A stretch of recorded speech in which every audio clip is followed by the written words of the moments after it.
Cleanup in downtown Oakland today after some protesters took their frustrations out on property last night. Several dozen people gathered at Frank Ogawa Plaza in solidarity with the protesters in Wisconsin, and police say that group grew to 600 or 700 people. KPIX5's Kenny Choi is live at City College of San Francisco. And Kenny, the Bay Area has really been at the forefront in the fight for racial justice. A lot of these protests. Yeah, and for decades, he was known as the Minister of Culture for the Black Panthers. He went to school here at the City College of San Francisco, and today he talked about these protests by these professional athletes and how his work decades later still resonates for many.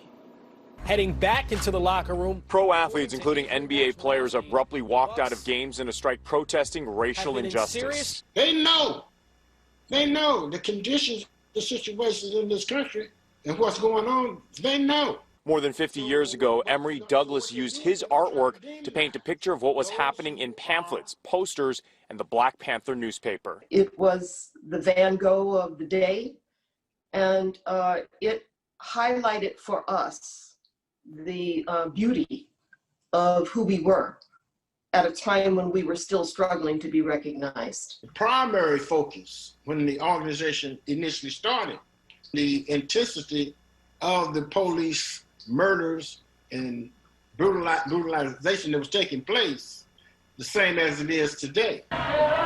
As protests erupted in Oakland once again, images from the 1960s urging his brothers and sisters to seize the time are being brought back to life through the protests and strikes by professional athletes. What they do is they're going to try to demonize those who are game changers in the mindset, breaking the mental bondage of those who are still stuck.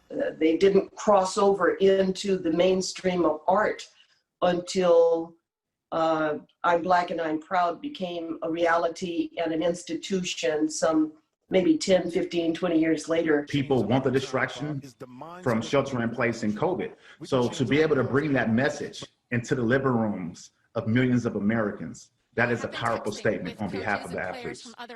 And more people are learning about his artwork from the 1960s. He's been featured in Spike Lee's new documentary called The Five Bloods. He also took part in a webinar today hosted by the San Francisco Museum called Letterform Archive, and we thank them also for taking part in that. We're live in San Francisco. Kenny Choi, KPIX5.